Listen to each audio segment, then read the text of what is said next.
ओम शांति। आज साकार महावाक्य 25/10/2025। मधुर संतान माने संगम जुगरे ही तुमको आत्माभिमानी हेबापाई परिश्रम करने को पड़ुछि।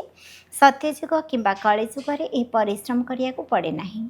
प्रश्न, श्रीकृष्णकर नाम तांकर माता पितांक ठारू मध्य अधिक प्रसिद्ध काहींकि? उत्तर, कहीं श्रीकृष्ण पूर्वर जो मैंने भी जन्म नेउछंती सेमानकर जन्म जोगबल द्वारा हेउना। श्रीकृष्ण माता पिता जोगबल द्वारा जन्म नेउनाहांती। राधाकृष्ण ही संपूर्ण कर्मातीत अवस्था को प्राप्त करिछंती, तेणु सेही माने ही प्रथमे सद्गति प्राप्त करुछंती। जेतेबेले सबु पाप आत्मा माने समाप्त होइजिबे सेतेबेले जाई गुलगुल अर्थात पवित्र नुआ दुनिया रे श्रीकृष्णकर जन्म हेबो। ताकु ही वैकुंठ कुहाजिबो। संगम जुगरे श्रीकृष्णकर आत्मा सर्वाधिक पुरुषार्थ करुछंती, सेतिपई तांकर नाम अधिक प्रसिद्ध होइछि। ओम शांति। मधुर आत्मिक संतान मानू आत्मिक पिता बसी बुझाऊँच। 5000 वर्ष पर थरे मात्र पिलामानू आसी पढ़ाऊँच, डाकुंट आम पतित मानू आसी पवित्र कराओ। तेणु एथिरू सिद्ध होउछि जे यह पतित दुनिया अटे। नुआ दुनिया पवित्र दुनिया थिला। नुआ घर बहुत सुंदर होता है। पुराणा घर जेपरी भांगी रुजी जाए, वर्षारे तले पड़ जाए। एबे तुमे माने जानिछ बाबा आसीछंती नुआ दुनिया तैयारी करिबा पाई। वर्तमान आमको पाठ पढ़ाउछंती, पुणी 5000 वर्ष पर पढ़ाइबे। कौनसी साधु सन्थ आदि एपरि निजर अनुसरणकारी को पढ़ाइबे नहीं। तांकु एकथा जना ही नहीं ना खेल विषय जना अछि, कहीं सेमाने निवृत्ति मार्गधारी अटंती। बाबांक बिना केही भी सृष्टिर आदि मध्य अंतर रहस्य बुझाई पारिबे नहीं। आत्माभिमानी हेबापाई ही पिलामानंकु परिश्रम करने को पड़ुछि, कहीं अधा कल्प तुमे केबे आत्म अभिमानी होई नाह। वर्तमान बाबा कहउछंती निजको आत्मा बोली भाव। एपरि नुहे कि आत्मा ही परमात्मा अटंती ना, निजको आत्मा भावी परमपिता परमात्मा शिवं को मने पकाइबा को हेबो। मुख्य हेउछि यात्रा जात्रा, जहा द्वारा ही तुमे पतितरु पवित्र हेउछ। एथिरे कौनसी स्थूल कथा नहीं। नाक कान आदि किछि बंद करिबार नहीं। मूल कथा हेउछि निजको आत्मा भावी बाबा को मने पकाइबा को हेबो। तुमे अधा कल्परु देह अभिमान रे रहिबार अभ्यास करिनेछ। प्रथमे निजको आत्मा बोली भाविले ही बाबा को मने पकाई पारिबो। भक्ति मार्ग रे मध्य बाबा बाबा कही आसीछंती। पिलामाने जानिछंती सत्यजुगरे जणे ही लौकिक पिता रहिबे। सेठारे पारलौकिक पिता को मने पकाइबे नाही, काहेकि सुख रहुछि। भक्ति मार्ग रे पुणी 2 जण पिता होई जाइथांती, लौकिक एवं पारलौकिक। दुखरे समस्ते पारलौकिक पिता को स्मरण करिथांती। सत्यजुगरे भक्ति रहिब नाही। सेठारे तो ज्ञानर प्रारब्ध ही मिलिबो। एहीपरि नुहे कि सत्यजुगरे ज्ञान रहिबो। वर्तमान समय ज्ञानर प्रारब्ध सेठारे मिलुछि।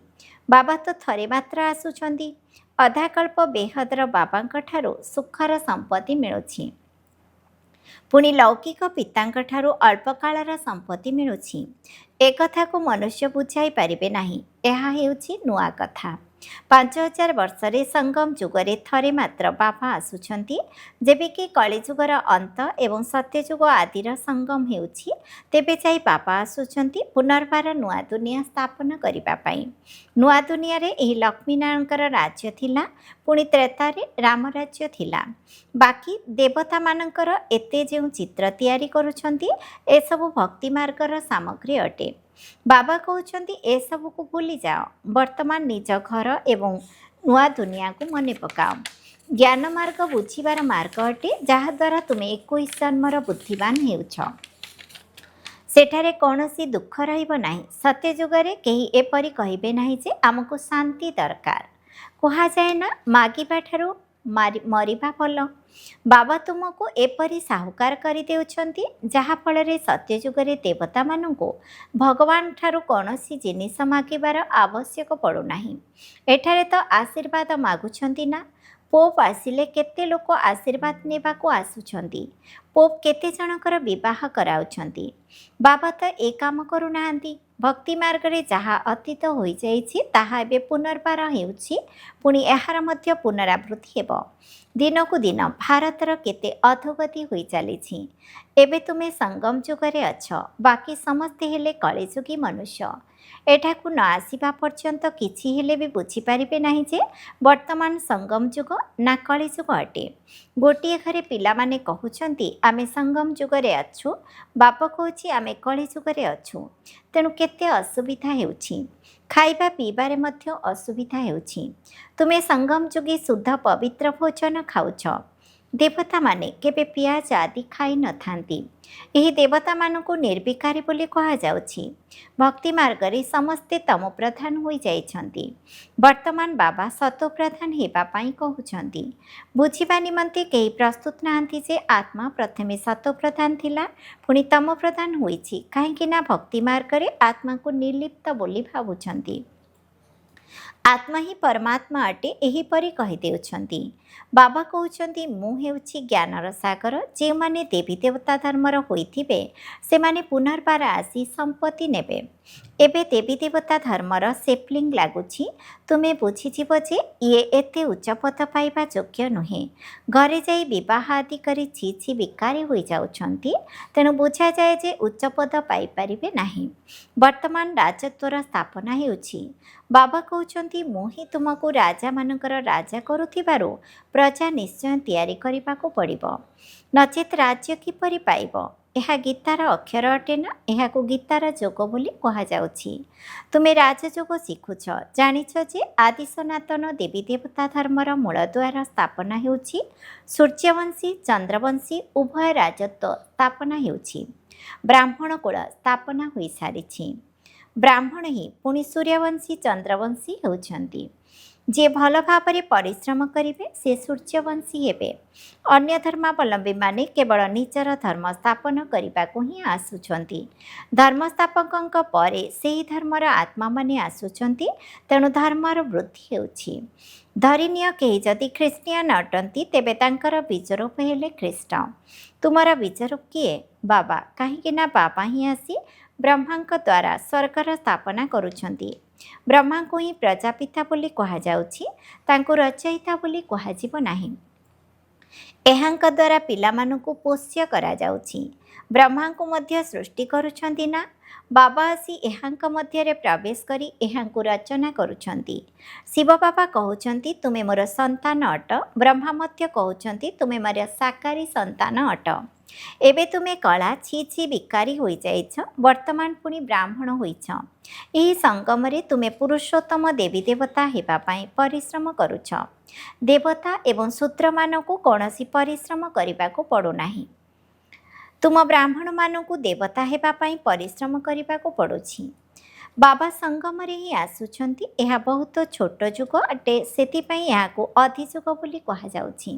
ଏହାକୁ କେହି ହେଲେ ଜାଣିନାହାନ୍ତି। ବାବାଙ୍କୁ ମଧ୍ୟ ପରିଶ୍ରମ କରିବାକୁ ପଡ଼ୁଛି। ଏପରି ନୁହେଁ ଯେ ତୁରନ୍ତ ନୂଆ ଦୁନିଆ ହୋଇଯାଉଛି। ତୁମକୁ ଦେବତା ହେବା ପାଇଁ ସମୟ ଲାଗୁଛି। ଯିଏ ଭଲ କର୍ମ କରନ୍ତି ସେ ଭଲ କୂଳରେ ଜନ୍ମ ନେଇଥାନ୍ତି। ଏବେ ତୁମେ ପୁରୁଷାର୍ଥର କ୍ରମ ଅନୁସାରେ ଫୁଲ ଅର୍ଥାତ୍ ସତୋପ୍ରଧାନ ହେଉଛ। ଆତ୍ମା ହିଁ ସତୋପ୍ରଧାନ ହେଉଛି। ଏବେ ତୁମର ଆତ୍ମା ଭଲ କର୍ମ ଶିଖୁଛି। ଆତ୍ମା ହିଁ ଭଲ ଅଥବା ମନ୍ଦ ସଂସ୍କାର ନେଇଯାଇଥାଏ। ଏବେ ତୁମେ ଗୁଲଗୁଲ ହୋଇ ଭଲ ଘରେ ଜନ୍ମ ନେବ।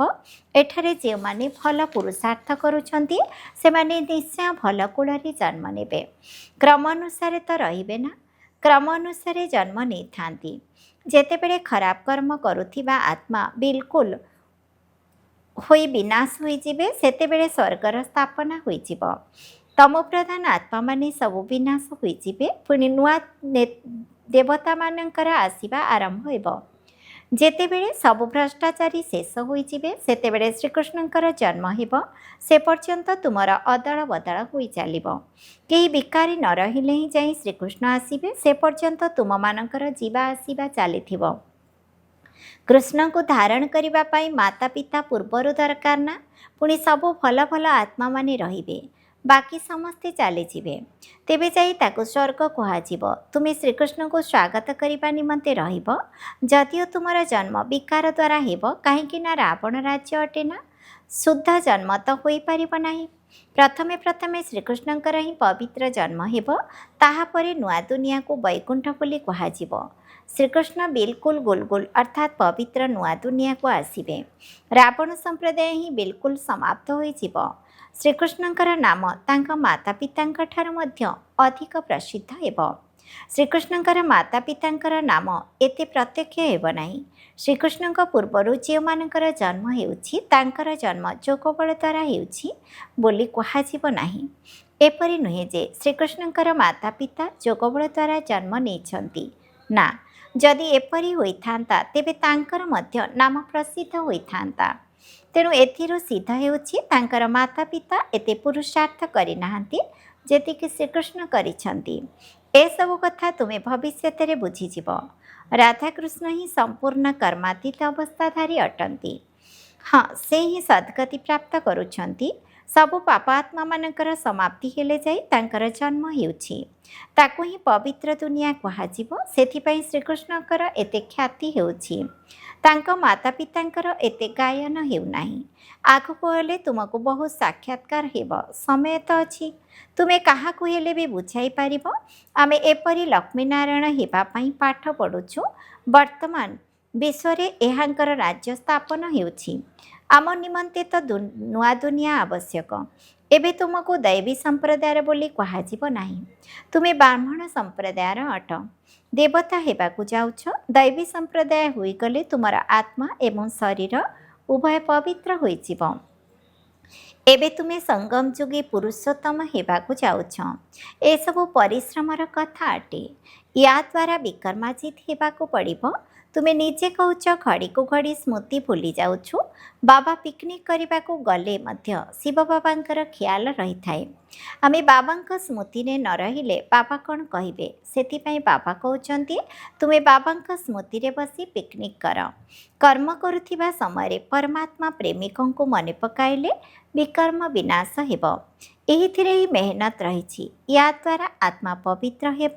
ଅବିନାଶୀ ଜ୍ଞାନ ଧନ ମଧ୍ୟ ଜମା ହେବ। ଏହାପରେ ପୁଣି ଯଦି ଅପବିତ୍ର ହୋଇଗଲ ତେବେ ସମସ୍ତ ଜ୍ଞାନ ଧନ ଚାଲିଯିବ। ମୁଖ୍ୟ ହେଉଛି ପବିତ୍ରତା। ବାବା ତ ଭଲ ଭଲ କଥା ହିଁ ବୁଝାଉଛନ୍ତି।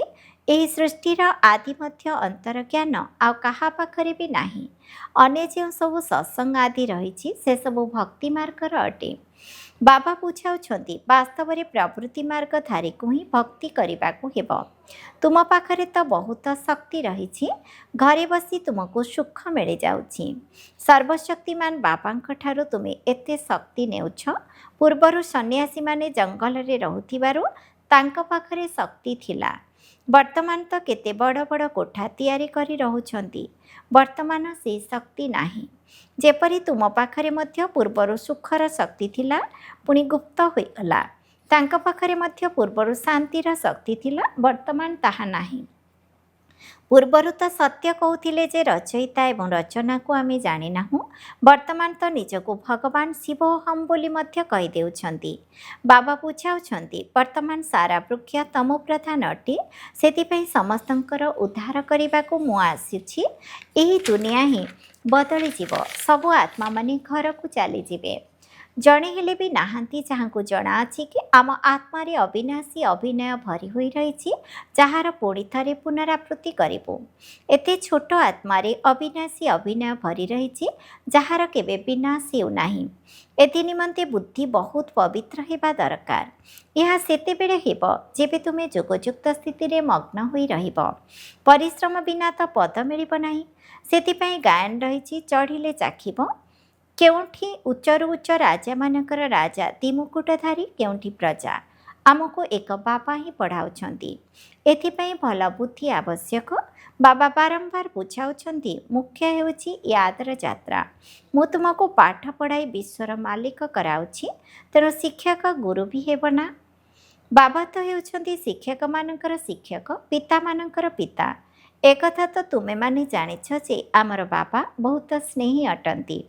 ଏପରି ବାବାଙ୍କୁ ତ ବହୁତ ମନେ ପକାଇବା ଉଚିତ। ସମ୍ପୂର୍ଣ୍ଣ ପାଠ ମଧ୍ୟ ପଢ଼ିବାକୁ ହେବ। ବାବାଙ୍କୁ ସ୍ମରଣ ନ କଲେ ପାପ ନଷ୍ଟ ହେବ ନାହିଁ। ବାବା ସମସ୍ତ ଆତ୍ମାମାନଙ୍କୁ ସାଥିରେ ନେଇଯିବେ। ବାକି ଶରୀର ସବୁ ବିନାଶ ହୋଇଯିବ।